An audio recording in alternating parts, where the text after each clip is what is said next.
खबरों में आगे बढ़ेंगे। यमुनोत्री और गंगोत्री धाम में पहुंच रहे तीर्थयात्रियों की भारी भीड़। अव्यवस्था को देखते हुए मुख्यमंत्री ने औचक निरीक्षण कर हालत का जायजा लिया। उन्होंने कहा कि तीर्थ यात्रियों की चारधाम यात्रा सुगम और सरल हो, इसके लिए सरकार कटिबद्ध है। उन्होंने कहा कि भविष्य में यमुनोत्री और गंगोत्री धाम के लिए मास्टर प्लान बनाया जाएगा। इसमें मूलभूत सुविधाओं को ध्यान में रखकर कार्य किया जाएगा। उन्होंने देश और विदेश से आ रहे श्रद्धालुओं से बिना पंजीकरण के यात्रा में न आने का अनुरोध किया है। उन्होंने मौके पर अधिकारियों को जरूरी दिशा निर्देश देते हुए तीर्थयात्रियों को कोई दिक्कत न हो, ये व्यवस्था की जाए। सर, आप यमुनोत्री क्षेत्र में आए हैं और काफी जो है भारी संख्या में भीड़ पहुंच गई है। क्या देखा आपने और क्या कहना चाहेंगे, क्योंकि यात्रियों की यात्रा सुगम रहे? शुरुआती दिनों में काफी ज्यादा संख्या आ गई थी और लगभग पिछले वर्षों की तुलना में दुगनी संख्या हो गई थी। उसके कारण से कुछ कहीं कहीं पर लोगों को रोकना भी पड़ा है, कुछ जगह पर जो है स्टे करवा के आगे बढ़ाना पड़ा है, लेकिन अभी स्मूथ हो गई है यात्रा।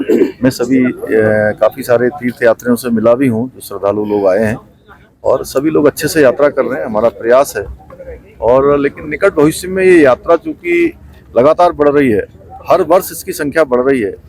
जितनी धामों की कैपेसिटी है उससे ज़्यादा लोग आ रहे हैं, दुगने लोग आ जा रहे हैं।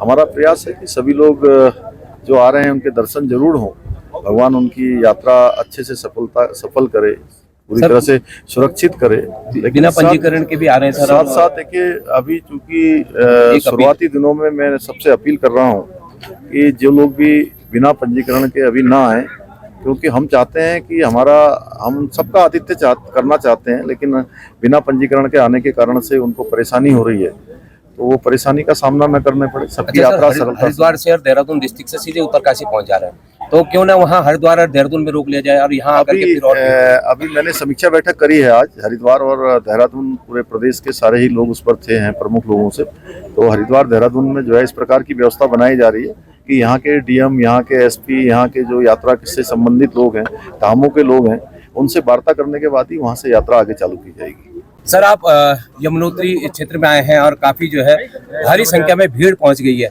क्या तो वहीं उत्तराखंड में नगर निकायों के चुनाव को लेकर सरगर्मियां तेज हो गई हैं। बता दें कि वोटर लिस्ट में छूटे हुए सभी नामों को जोड़ा जा रहा है, तमाम खामियों को दुरुस्त किया जा रहा है। प्रदेश के शहरी विकास मंत्री प्रेमचंद्र अग्रवाल हैं, इन्होंने अधिकारियों के साथ बैठक की। प्रदेश के नगर निगम, नगर पालिका और नगर पंचायतों का पिछले साल 2 दिसंबर को कार्यकाल समाप्त होने के बाद अभी तक चुनाव नहीं हो पाया है।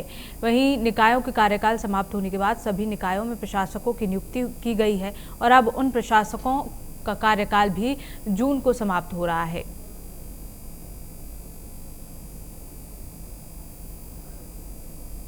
और मुझे इस पर जानकारी है 6 जून तक आचार संहिता प्रभावी रहेगी और हमारा यहाँ कार्यकाल 2 जून तक ख़त्म हो रहा है।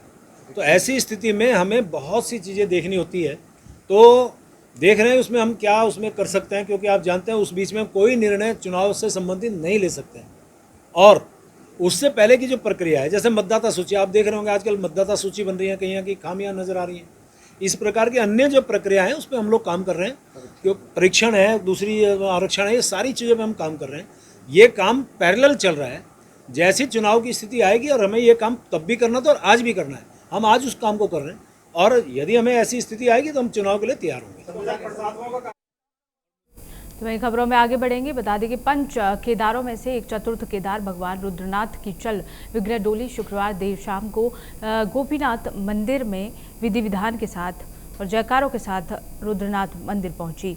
बता दें कि चतुर्थ केदार भगवान रुद्रनाथ की कपाट आज शनिवार को ब्रह्म मुहूर्त में सैकड़ों तीर्थयात्रियों की मौजूदगी में आम श्रद्धालुओं के लिए खोल दिए गए हैं। रुद्रनाथ मंदिर जिला मुख्यालय गोपेश्वर से 25 किलोमीटर की दूरी पर स्थित है। ये एकमात्र ऐसा मंदिर है जहां भगवान शंकर के मुख्य दर्शन होते हैं।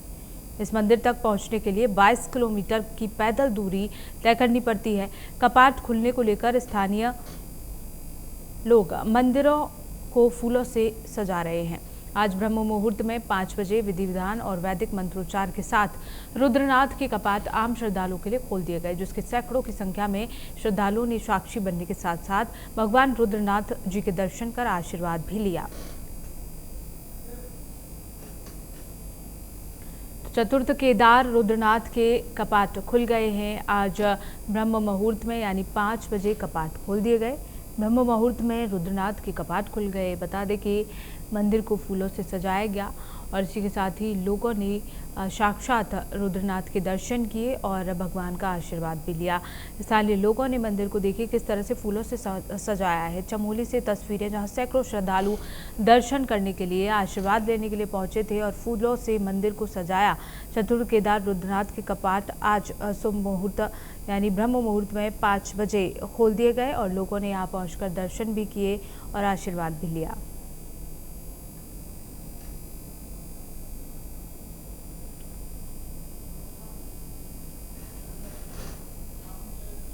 अगली खबर देहरादून से है, जहां गर्मी के मौसम ने पिछले सभी रिकॉर्ड तोड़ दिए हैं। आपको बता दें कि देहरादून में शुक्रवार को 6 साल बाद सीजन का सबसे गर्म दिन रिकॉर्ड किया गया। इससे पहले साल 2018 में 26 मई को तापमान 40.7 डिग्री रहा। वहीं मौसम विज्ञान केंद्र देहरादून के निदेशक डॉक्टर विक्रम सिंह ने उत्तराखंड के मैदानी हिस्सों में गर्म हवाएं चलने का येलो अलर्ट भी जारी किया है। साथ ही मौसम विभाग ने देहरादून में शनिवार को तापमान 41 डिग्री तक पहुंचने की संभावना जताई है। अगर ऐसा हुआ तो पिछले 10 सालों में सबसे अधिक तापमान दर्ज होगा। इसके अलावा मौसम विभाग के निदेशक विक्रम सिंह ने बताया कि राज्य के मैदानी हिस्सों खासतौर पर देहरादून, हरिद्वार, यूएस नगर, साथ ही पौड़ी, नैनीताल और चंपावत के मैदानी हिस्सों में गर्म हवाएं चलेंगी, जिससे तापमान में और ज्यादा इजाफा होगा। साथ ही उन्होंने बताया कि मैदानी हिस्सों में हीट स्ट्रोक का खतरा है। इसको देखते हुए स्वास्थ्य विभाग की ओर से जारी गाइडलाइंस का पालन करना लोगों को जरूरी है।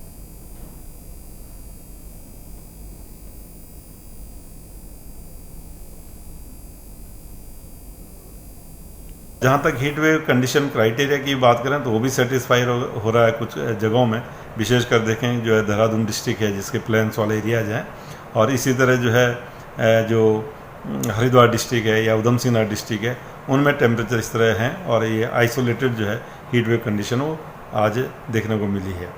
और ये जो स्थिति है 3 से 4 दिन करीब ऐसी रहने वाली है। करीब 20 तारीख तक आप लेकर चलें, जो तापमान है उसमें कोई कमी नहीं होगी, बल्कि 1-8 डिग्री और भी उसमें बढ़ोतरी होगी। तो कहीं ना कहीं 3 से 4 दिन में कहूँगा कि जो हीट वेव कंडीशन विशेषकर जो मैदानी क्षेत्र है उसमें हमारी वो रहने वाली है। इक्का दुक्का जगहों में हिल्स में भी संभावना है। तो हिल्स में हालांकि टेम्परेचर उतने नहीं रहते हैं, लेकिन मैदानी क्षेत्रों में जो देख रहे हैं कि जो है 40 से 42 के बीच जो है टेम्परेचर वो अभी 3-4 दिन वो रहने वाले हैं। जहाँ तक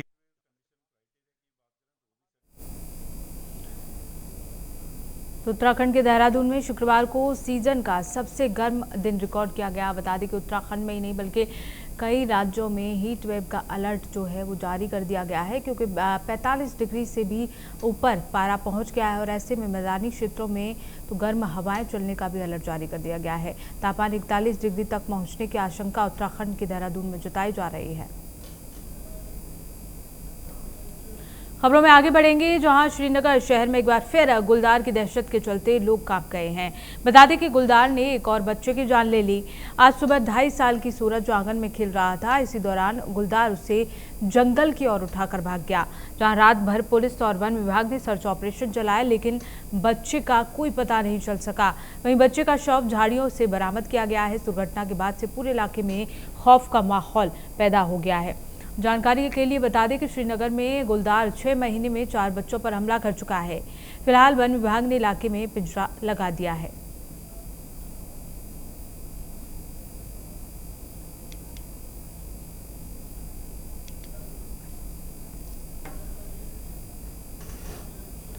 वहीं गदरपुर के कंबोज धर्मशाला में आज बंगाली कल्याण समिति के प्रदेश अध्यक्ष चंद्रशेखर गांगुली ने प्रेस कॉन्फ्रेंस की। इस दौरान प्रदेश अध्यक्ष चंद्रशेखर गांगुली ने बताया कि बीजेपी के एक नेता ने कांग्रेस नेता प्रेमानंद महाजन जो उन पर अनर्गन आरोप लगाए हैं और साथ ही बंगाली समुदाय को आगे बढ़ने के लिए देश हित में काम कर रही है। उन्होंने कहा और अनेक तरह के कार्यों को बंगाली समाज के बीच में ले जाती रही हैं। साथ ही उन्होंने कहा कि बंगाली कल्याण समिति के प्रदेश चुनाव में राजकुमार शाह अध्यक्ष पद पर हार गए थे। उन्होंने बंगाली महासभा का गठन किया जो केवल भाजपा के लिए कार्य करती है। इसके अलावा उन्होंने कहा कि सत्यहीन आरोप लगाकर बंगाली पर समुदाय को बदनाम करने का प्रयास किया जा रहा है।